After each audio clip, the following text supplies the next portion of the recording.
এখানে আমি fried rice রান্না করব, এর জন্য পোলার চাল এরকম করে সিদ্ধ করে নিয়েছি।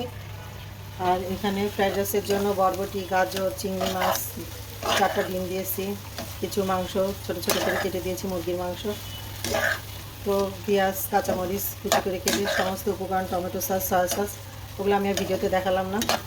তো আমি এইভাবে ফ্রাইড রাইসটা রান্না করি, এর আগেও আমি ভিডিও দিয়েছি, যদি আমার পেজটা আপনারা ফলো করে থাকেন তাহলে দেখতে পারবেন। তো আমি আজকে শর্টকাট ভিডিও বানালাম। তো এখন আমি এই চালটার সাথে মিশিয়ে দেবো, আমার এটা রেডি হয়ে গিয়েছে।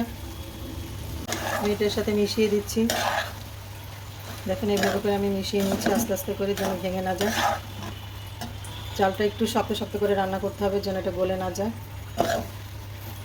অনেকেই রান্না করতে পারেন, কিন্তু যারা জানেন না তাদের জন্য আমার এই ভিডিওটি দেওয়া। তো হ্যালো, আসসালামু আলাইকুম, কেমন আছেন সবাই? আশা করি সবাই ভালো আছেন। বরাবরের মতো আবার আরেকটি ভিডিও নিয়ে আসলাম। আমি প্রায় এটা রান্না করে, আমাদের বাসা সবাই খুব পছন্দ করে, যেন আমাকে প্রায় এটা রান্না করতে হয়। আপনাদের সাথে ভিডিওটি শেয়ার করলাম। আমার রাইসটা সম্পূর্ণ মেশানো হয়ে গিয়েছে, এখন এরকম আসছে দেখতে। এখন আমি এটা নামিয়ে ফেলবো, এটা সম্পূর্ণ রেডি হয়ে গিয়েছে। আমি এটা একটা বাটিতে বেড়ে নিয়েছি, দেখেন এটা কেমন হয়েছে।